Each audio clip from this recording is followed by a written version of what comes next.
try natin mag-skincare. Kasi grabe yung pamumula ko. Oh my gosh! This is not pasa. Pero parang sobrang pula niya. Parang sobrang pula niya pala. Ayan. So, before that, syempre hindi nyo naman ako kilala. For those who don't know me yet. Hi, I'm Marge, and this is my first time to record myself in front of the camera. Not the real first time, because I actually have my account, two accounts, which is one is the Majanel and yung second is Majulicious. Tas nag-try din ako mag-create ng Majo Thoughts before. Pero for some reason, ayoko na naman podcast na yan because I just realized na hindi pala ako influential na tao. wala akong wala akong ganong connection na may interview ko yung mga sikat, mga kilala na tao. So, I just realized na mag-start na lang ako from day one ng vlog. Actually, hindi talaga ako decided to do this. Pero, for some reason, may nangyari today. But before ko siya i-share, I wanna greet every mother, feeling mother, sawa na sa pagka-mother. May mga sawa sa pagka-mother. Wala naman siguro. Ayun, happy Mother's Day to all. Lalo na sa nanay ko dyan. O nga pala, magme-message pa pala ako sa kanya. Mamaya. Pati, at sa mga mami, at mga nanay ko dyan. Happy Mother's Day sa lahat. And, your effort is unforgettable. Sana marinig siya kahit ganito, di ba? Alam mo, ayoko talaga itong maging sobrang formal. Kasi I think, ayun yung purpose kung bakit I wanna change from Majo Thoughts to Majo. Because I want to have my own identity. And sobrang pang gulo pala ng utak ko kung saan ko nilalagay yung mga ginagawa ko sa buhay. So, ayun, napagdesisyonan ko nga na gawin ko na lang siyang isa. Parang gusto ko normal lang, yung parang realistic lang, ito yung real Marjorie. Hindi yung parang mabigay ng comment or parang ipagpilitan ko yung mga idea ko sa ibang tao or parang magaling-galingan.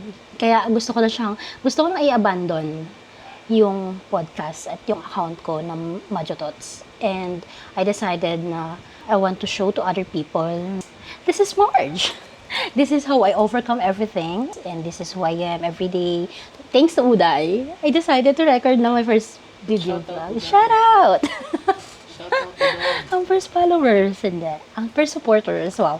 Si Uday kasi, so, before we jump to that, to that story, this is the first day actually. I'm planning na to start my day.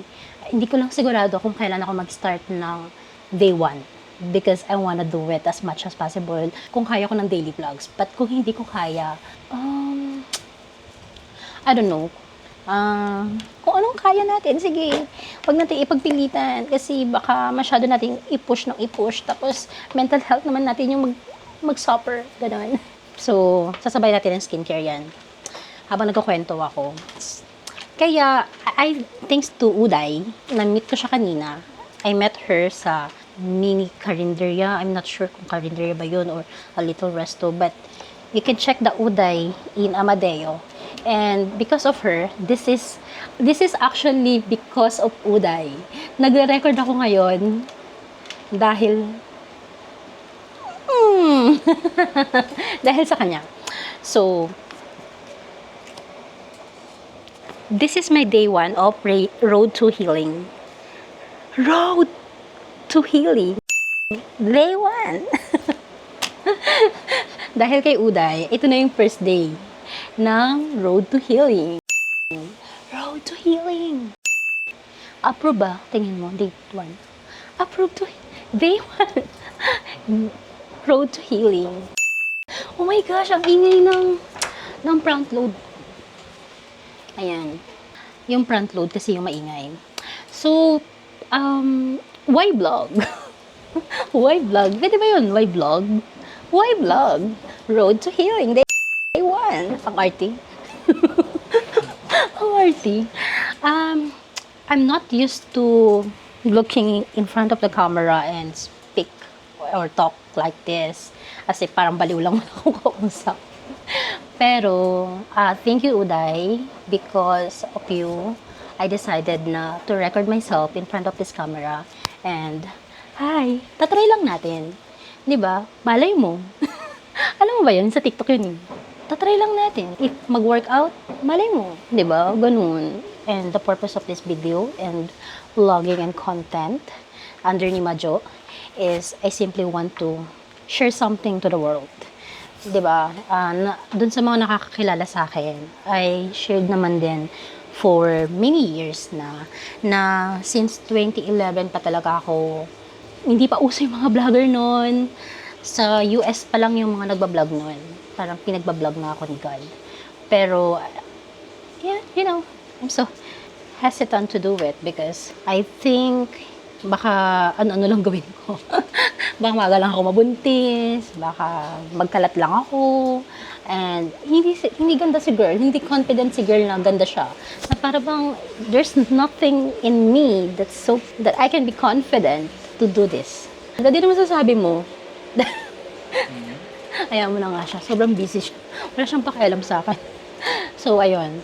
Ang haba ng intro na wala nang intro.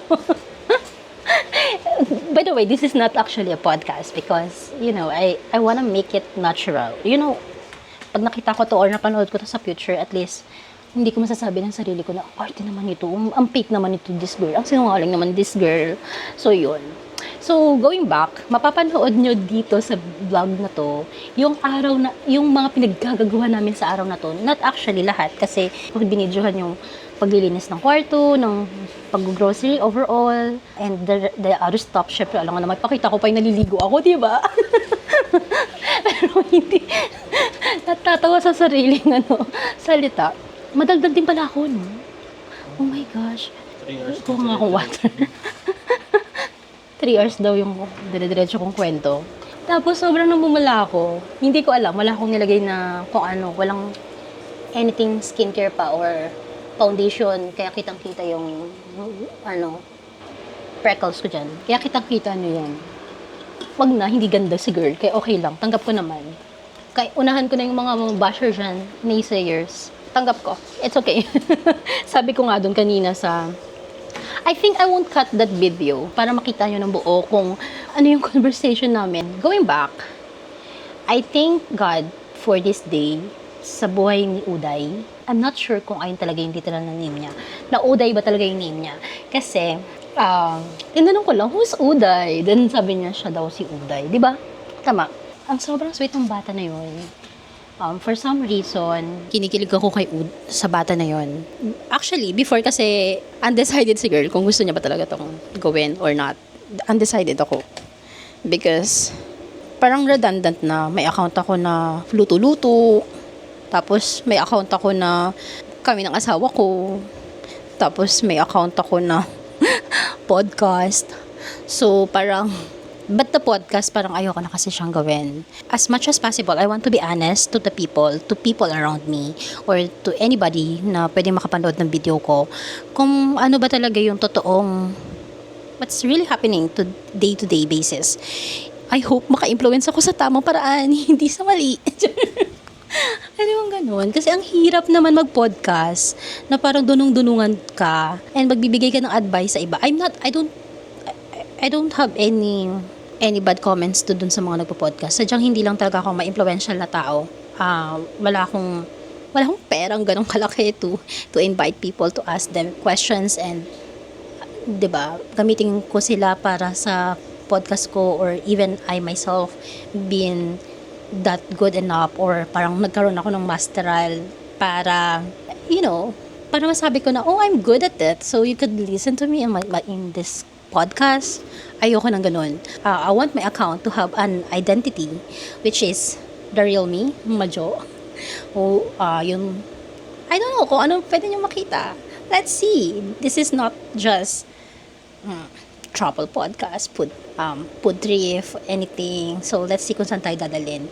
But, one thing is for sure, I'm decided! I'm decided at last. Sobrang gulo. tagal na sinasabi ng asawa ko na, pwede ba? Pwede bang ano na lang? Yung parang ano, centralized? Isang account. Oo, isang account na lang. Centralized na lang. Maybe because he is not into vlogging and recording himself. Pero di ba mag-guess ka naman sa akin, di ba? Hindi. Wala mo na akong kwento, ikaw may kwento. Ano? Ano sabi mo? Wala mo na akong kwento, ikaw may kwento. Wala akong kwento, ikaw may kwento. Ano? Wala akong kwento, ikaw may kwenta. Ah, kasi kaya ko dumadal ng 3 hours ng tulog nang walang pagod. So, mag-skincare lang tayo. Magkukwento ako. Ayun. Bibilisan ko lang. Papakita ko lang sa inyo what really happened today. And why Uday that... Oh. No joke, no fake. Kaya naman ako sabi ako yung nanginginig ako yung puso ko. I actually want sobrang ingi talaga ng front load. Pakita ko sa inyo. Ang ingi talaga nito eh. My gosh. Wala siya. Tinaon ko talaga yung Kamusta ka naman? Sa dami-dami ng oras, ba't kayo kang nag-iingay? I'm recording here. Ba't kayo nag-iingay? Oh my gosh, galit siya. And 21 minutes pa siyang mag-iingay. So, ayun, going back, mag-skincare tayo. Sorry, Daddy. Mag-skincare tayo. While I'm sharing to you about Uday and how much she influenced me to do this recording and vlogging to start day 1 in my account. Medyo. And I hopefully post ko agad bukas. So, mag-start muna tayo sa skincare. Cleansing lang ng mukha. Gamit ko lang dito yung Ordinary. Oh, the Ordinary. I don't know how you can guys see it. This is just Ordinary. Ito yung ginagamit ko talaga panlenes ba ng mukha. Ayan, panlenes ng mukha. Nalagay ko lang siya sa cotton. Tumulo na sa katawan ko. Tapos, lilinisin ko lang. Kasi, nakikita nyo ba yan? Yung kati-kati na yan. Dahil naligo kami yan sa ilog. Kaya siya ganyan. Sobrang nakangati. Ay, hopefully, hindi mamatanggal din siya. Kasi, sobrang sensitive ng skin ko. Going back, na-meet ko si Uday kasi we decided na umuwi ng maaga galing sa Ayong's Resort. Tama ba? Hindi, Ayong's Adventure Park. Ayong's, ikaw na nga magsabi. Ayong's Adventure Park. Ayan, sabi ni Sir Ayong's. Ayong's na yun. Ayun na yun, Ayong's. Lahat ng tao doon, not all. Yung mga employee nila, they're so cool. Mababait silang lahat. And, as empath, mabilis ako makaramdam kung mabait yung tao o hindi. And, may attitude or wala. Alam ko na mababait yung mga tao doon kasi sobrang respectful nila, maasikaso sila, even knowing it's Sunday. Talagang, binibigyan nila yung best nila compare sa iba na pag Sunday, we're not in the mood to serve, ganun. But, they are not. Talagang mapifeel mo talaga na they like what they are doing and ewan ko, basta good vibes doon. It's just that hindi namin expected naman na nakawan kami sa resort na yun. And then, nag-effort naman sila, yung staff nila, na ma'am, panoorin na sa CCTV para ma-recover yung nawawalan yung gamit. For some reason, I don't like that. Ayoko nang ganun kasi for me, I just don't wanna invest, not because hindi mahalaga para sa kanya na walang gamit, which is kay Daddy yun. And medyo mahal din daw yun. Not because hindi siya ganun ka-importante sa akin. Actually, ginagamit ko yun everyday. Pero, ayoko na mag-stuck sa ganung pakiramdam na para bang blame game. Ayoko na mag-stuck sa blame game. Mas gusto kong mag-move on. Ayoko nang kaaway. So, si Lord na bahala dun sa taong kumuha na yun. Even the toxicity that we experienced there, talagang ginawa nila yung best nila para mapaalis kami at maagawan kami ng dalawang grupo yon, magkaibang time. Ginawa nila yung best nila para mapaalis kami doon sa pwesto namin. Kasi that's not a private resort and it's our first time to do that. Kasi lagi naman kaming mga naka-private resort and naka-private cabin, ganun. But, ewan ko ba kanina. Kasi ang mura lang, 100 lang yung entrance. Tapos, ang overall na ginastos namin doon, kasi pagkapit pa ako ng 160, tama ba? 160? Yun. Parang nasa 390 lang lahat overall. 100 lang yung entrance, tapos free lang yung yung kubo-kubo doon sa baba, sa may river. Kaya parang, tas ang ganda lang kasi ng lugar.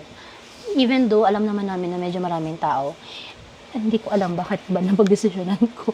Napagdesisyonan namin na dumiretso doon. And ayun, unfortunately, we experienced that kind of unforgettable experience. May ganun kami experience. Pero ayoko na lang kasi mag-focus doon sa negative na yun. Pero I'm thankful that it gave me a lot of lessons sa buhay and realizations. One thing na pinagpapasalamat ko talaga doon is, bukod sa mga learnings, is look at this. Sobrang bait ng bata na yun. Like, she's like an angel. She's so sweet. Hindi siya mahiyain.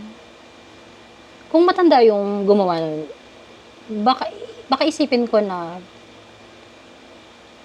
gusto lang nilang i-promote yung business nila or may hidden agenda. Because she's just 10 years old and I'm so thankful na nakilala ko siya kanina. Ginawa niya to. Siya lang daw ang gumawa nito. A 10-year-old girl made this for me and she gave it to me free. And I asked her, bakit bibigay mo sa akin? I don't know. Hindi ko na lang siguro ikakat yung video. Tinanong niya kasi ako, are you a content creator? Sabi ko, hindi. Hindi pa. Wala pa akong account. Because I don't actually have one that is really mine. Because ang lagi kong kinakontent ay si husband. At yung luto-luto ko. And then, I barely show myself in front of the camera, doing this, recording myself, and so on. But, sabi ko, pag napagdesisyonan ko, because I'm not so confident doing this because I know I'm not that beautiful or baka walang special sa akin, walang manood. Pero sabi niya, no, you're beautiful. And, oh my gosh, my heart is still melting. I'm not used receiving kindness from people that I don't know. As in, literally, I don't know. And look at this. It's so cute. So, panoorin nyo na lang. Ayun. She's so sweet. And hindi ko alam yung pakiramdam ko. 3 beses ako nag-palpitate doon. Sa lugar na yun, the first one was when I was in, kasi sobrang taas ng hagdan doon, papanik pababa. Talagang mangangatog yung tuhod mo. Nangangatog yung tuhod ko, tapos nagpapalpitate ako. Parang dinaig pa ako ng mga 50 years old sa paglalakad ng ganong kataas. And then, next natin to. This is Niacinamide. Hindi to sponsor lahat Gusto ko lang i-share. Anti-freckles. But I wonder kung matatanggal ba yung freckles ko dito. Sana nakikita nila. Yan, nalalagay ko lang yan sa freckles ko kasi I'm so insecure about these freckles. While other people are doing it in their faces. And pinipake pa talaga nila yung mga freckles nila. Well, I'm so insecure about it. Hindi ko alam kung paano ko papatanggal yan. Nagtatry ako ng mga products para matanggal yung freckles ko. So, going back, yung second na palpitation ko was, nag-order ako ng coffee.